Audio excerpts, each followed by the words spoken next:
सभी को सुप्रभात। मैं शिषपाल बेल, हिंदी साहित्य बीए पार्ट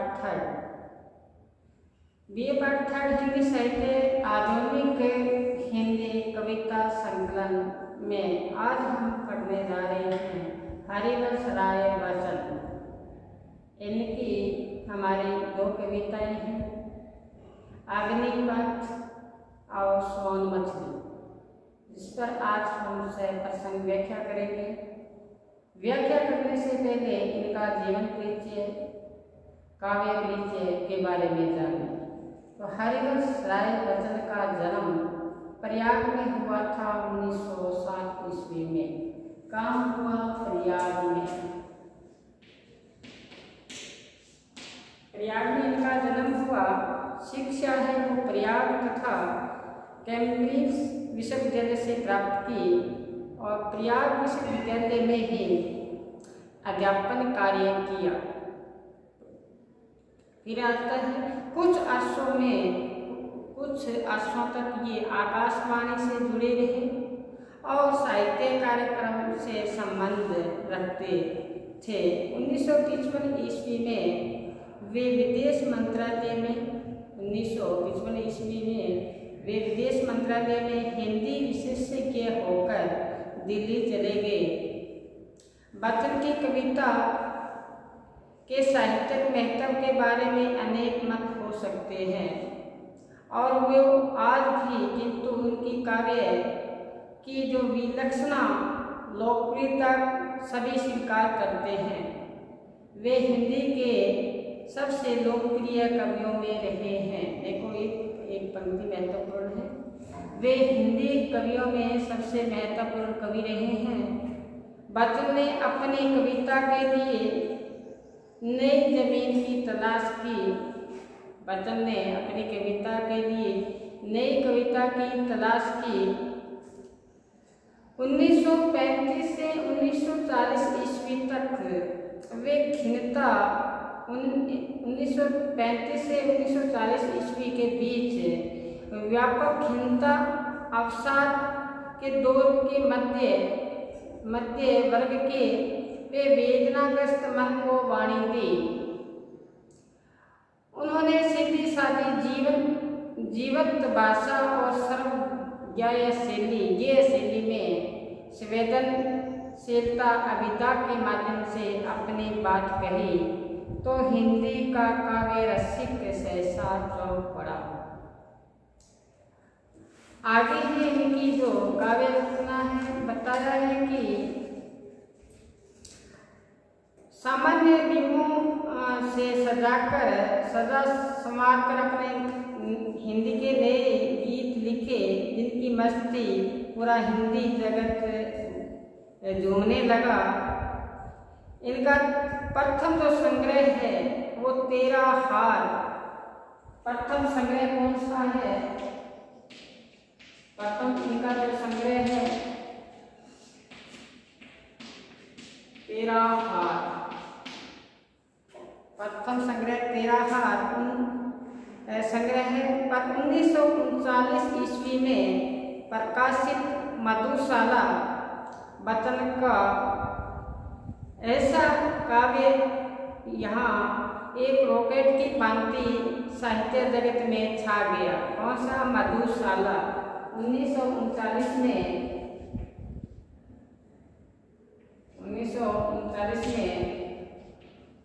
मधुशाला एक रॉकेट की भांति गगन में हिंदी जगत में छा गया मधुशाला। और हिंदी में हालावाद का जो जन्म हुआ उन्हीं की कविताओं के साथ हुआ। अब क्या बताया है कि जीवन में निराशा, उदासी भरी जीवन में जहां आपको खुशी के पल मिले, उन पलों को जी लेना चाहिए। यही इनकी कविता का संदेश है। जीवन में चाहे कैसा ही आपका जीवन है, चाहे खुशी भरा है, चाहे निराशा भरा है, चाहे अवसाद भरा है, जहाँ पल आपको मिले तो खुशी के पल व्यतीत कर लेने चाहिए, उसी में खुशी को तलाशना चाहिए। अब आगे स्वीकार करते हैं, उन्होंने ये जीवन के प्रति अनुराग के कवि है। सबसे महत्वपूर्ण बात, जीवन के प्रति अनुराग के कवि है।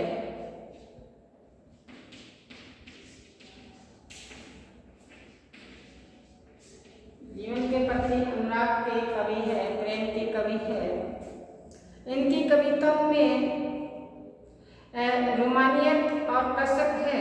मधुशाला के बाद में मधुबाला, इनकी मधुशाला के बाद में इनकी आई मधुबाला।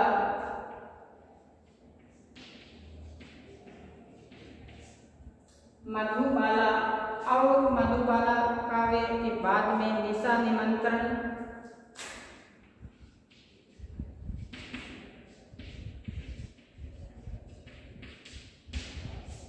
एकांत संगीत,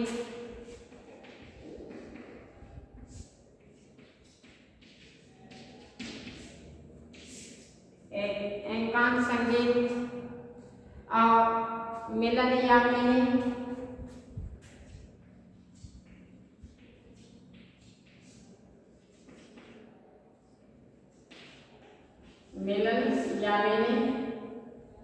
मिलन यामिनी के बाद लोकप्रिय अन्य काव्य हुए। एक इनका है आकुल अंतर,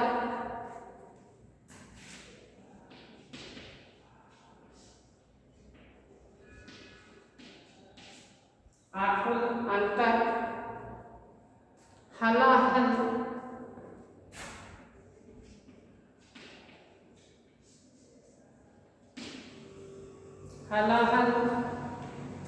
अन्य पत्रिका,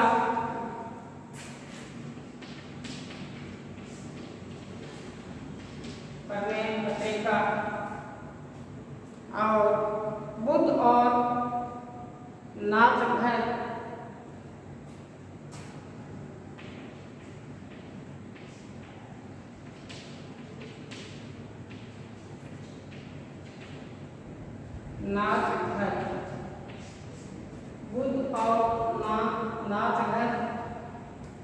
बुद्ध और नाचघर। इन्होंने 4 खंडों में अपनी आत्मकथा लिखी। इन्होंने 4 खंडों में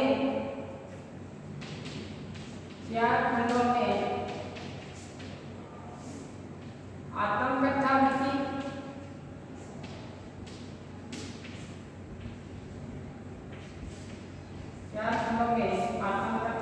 लिखी। चार खंड है, उनमें इन्होंने एक आत्मकथा लिखी। और इन्होंने समीक्षात्मक निबंध लिखे। शेक्सपियर के कुछ नाटकों का अनुवाद भी किया।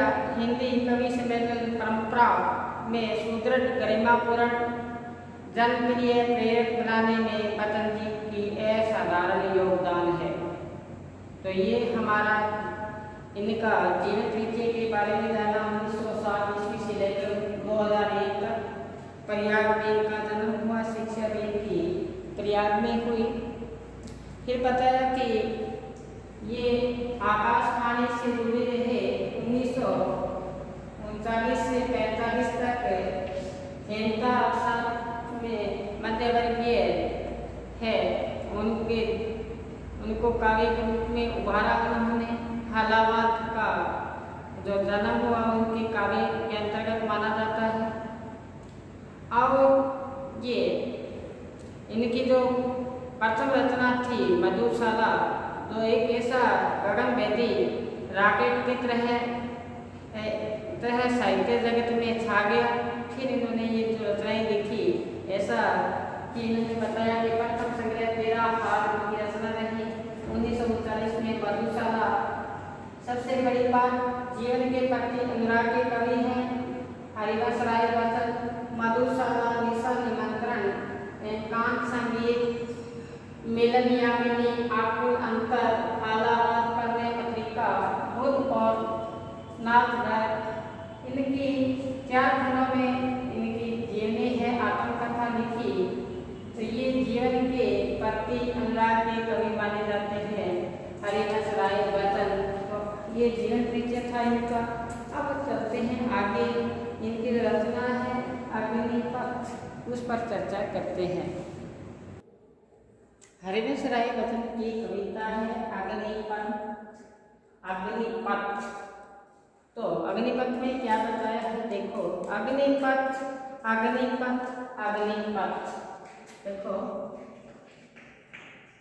अग्निपथ अग्निपथ अग्निपथ। आगे देखो क्या लिखा है, वृक्ष हो भले खड़े, वृक्ष हो भले खड़े, वृक्ष हो भले खड़े, हो घने हो बड़े, घने हो बड़े, हो बड़े, एक पत्थर छाए भी, पत्थर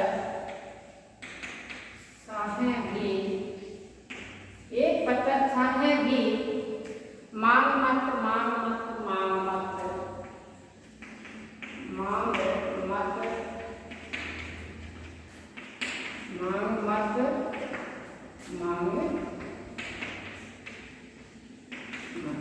क्या कहते हैं कि एक पत्थर छाए भी, मांग मत मांग मत मांग।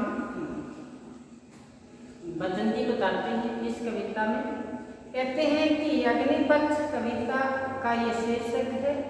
इस जीवन पथ पर, जो जीवन की जो पथ है, ये संघर्ष रूपी पथ है। इस पथ पर संघर्ष पूर्वक बढ़ने वाले दृढ़ता से कदम बढ़ाने का संदेश दिया है। हमें कदम दर कदम आगे बढ़ना है, रास्ते में रुकना नहीं है। जहाँ भी हमारा कार्य है उसको विराम नहीं देना, आगे ही आगे बढ़ना है। पथ है ये संघर्षपूर्ण पथ है, अग्निरूपी पथ है। हमें एक कार्य को पूर्ण करते हुए फिर आगे का कार्य पूर्ण करते हुए आगे से आगे बढ़ना है। जिस प्रकार से रहीम ने कहा, एक सादे सब सदे, एक सादे सब सदे, सब सादे सब जाए, रहमन मूल सिची वो फूल फले लगाए। तो हमें एक कार्य पूर्ण करो, फिर दूसरा करो, फिर आगे से आगे करते जाओ। जीवन में विश्राम नहीं करना है। जिस प्रकार से कविता पढ़ी थी हमने कि जीवन में हम पूरा दिन भर कार्य किया और कार्य करने के बाद में हमने चारपाई पे लेटे और विश्राम किया, तो कहते हमें शांति मिल गई। ये शांति नहीं है, ये शांति है। तो जीवन के पथ पर सदैव आगे बढ़ते रहना है। तो कहते हैं ये जीवन का जो पथ है ये अग्निरूपी पथ है। कौन सा पथ है? अग्निरूपी पथ है। बच्चन जी ने व्यक्ति को लक्ष्य कर कहता है कि आग का रास्ता है ये। कौन सा रास्ता है? आग का रास्ता है। हमें इस रास्ते पर आगे बढ़ना है। तो क्या बताया? कठिन संघर्ष का मार्ग है। जो भी कार्य कर रहे हो, ये कार्य आपका कठिन संघर्ष का मार्ग है। भले ही इस मार्ग में आपको विचलित करने के लिए भांति के लुभावने अवसर आए, लेकिन उन अवसरों पर आप उस अवसरों में अपने आप को खोना नहीं है। तो क्या बताए? वृक्ष हो भले ही खड़े, उस रास्ते पे आप जा रहे हो, उस रास्ते में आपको क्या है, गर्मी लगे, पसीना से आप लथपथ हो चुके हो, लेकिन आराम नहीं करना है। आपके वहाँ छायादार पेड़ भी मिलेगा बैठने के लिए, लेकिन आपको कदम को रोकना नहीं है, कदम दर कदम आगे बढ़ाना है। वृक्ष हो भले खड़े, हो घने हो बड़े, एक पत्थर छाए भी मांग मत। कहते हैं एक पत्ते की छाया भी आपको मांगना नहीं है। विश्राम करके वहाँ लेटना नहीं है, क्योंकि आपका जो ये मार्ग है ये अग्नि रूपी मार्ग है, इसको आगे से आगे बढ़ना है। इस मार्ग पर आगे से आगे आपको चलना है। इसलिए कवि ने बताया है अग्नि रूपी पथ, संघर्षपूर्ण पथ, इस पे कदम दर कदम हमें आगे बढ़ना है। रास्ते में हमें विश्राम नहीं करना है। क्या है कि रास्ते में आपको हमने पेड़ पौधे मिलेंगे, रास्ते में जो बावने पेड़ पौधे मिलेंगे, लेकिन क्या है आपको घने पेड़ मिलेंगे, लेकिन एक पत्ता भर भी छाया आप मत मांगना, क्योंकि जीवन का जो ध्येय है, वो लक्ष्य है, वो आगे बढ़ना है। आगे क्या बताएगा आगे की पंक्ति में कि तू न थकेगा कभी, इसको मिटा देते हैं, आगे चलते हैं। तू न कभी थकेगा, जिस रास्ते पर आप चल रहे हो उस रास्ते पर कदम दर कदम चलते रहना है। आपका जो मार्ग है, ध्येय है, वो अच्छा होना चाहिए। तो क्या बताए, तू न थकेगा कभी, तू न थकेगा कभी, तू न थकेगा कभी, तू न थमेगा कभी, तू न थमेगा कभी, तू न मुड़ेगा कभी, तू न मुड़ेगा कभी, तू न मुड़ेगा कभी, कर शपथ कर शपथ कर शपथ,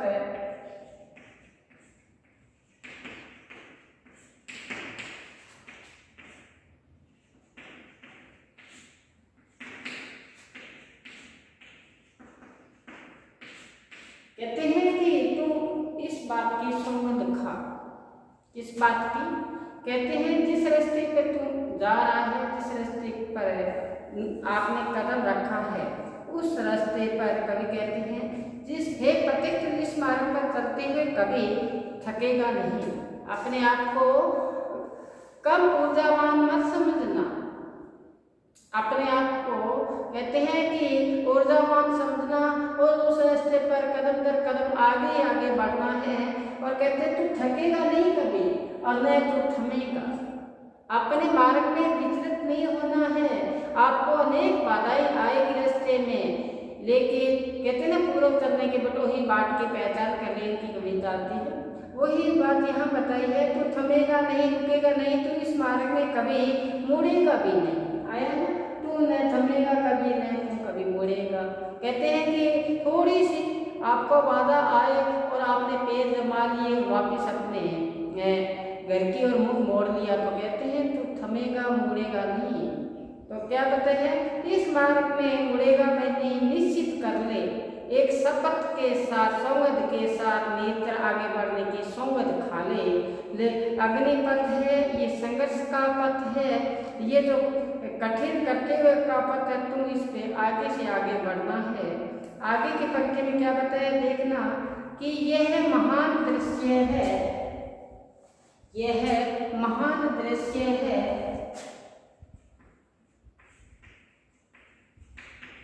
यह महान दृश्य है, यह महान दृश्य है, दृश्य है, चल रहा मनुष्य है, चल रहा मनुष्य है, ये महान दृश्य है, चल रहा मनुष्य है। अश्रु श्वेत रकत से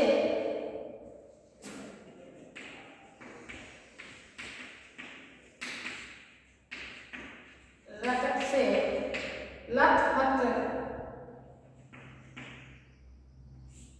लथपथ लथपथ लथपथ लथपथ लथपथ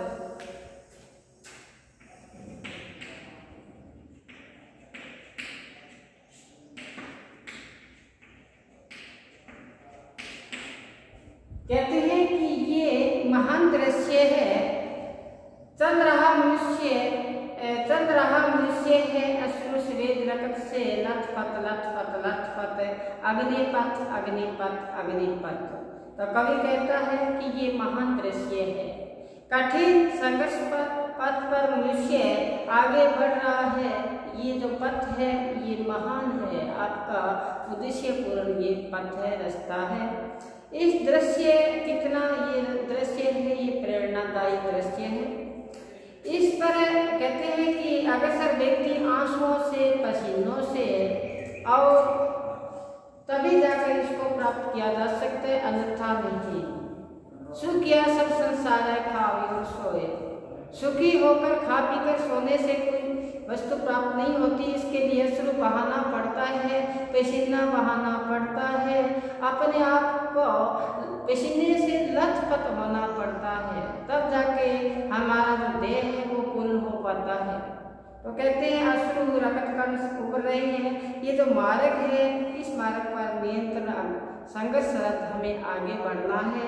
तो कवि ने अग्निपथ पर चलने वाले व्यक्ति की संघर्ष में का वर्णन यहाँ सुंदर प्रेरणा भी दी है चलने की हमें। इस कठिन मार्ग पर बढ़ते रहना का भाव कवि का यहाँ अभिप्रेत है। इस रास्ते पर आगे बढ़ना है, किस प्रकार से हमें इसकी यहाँ प्रेरणा दी है। तो ये थी इनकी छोटी सी कविता अग्निपथ अग्निपथ अग्निपथ। इस अग्निपथ पर आगे बढ़ना है तो हमें सदैव क्या रहना है, कार्यशील रहना है। ये हमारा अग्निपथ है। तो छोटी सी कविता के माध्यम से कितना बड़ा संदेश हरिवंश राय बच्चन ने दिया कि अग्निपथ है ये, इस पर चलना है। तो आज हम यही विराम देते हैं। आगामी कविता है सोन मछली। कल हम सोन मछली कविता के साथ हाजिर होंगे। तब तक आप घर पर रहें, सुरक्षित रहें। धन्यवाद।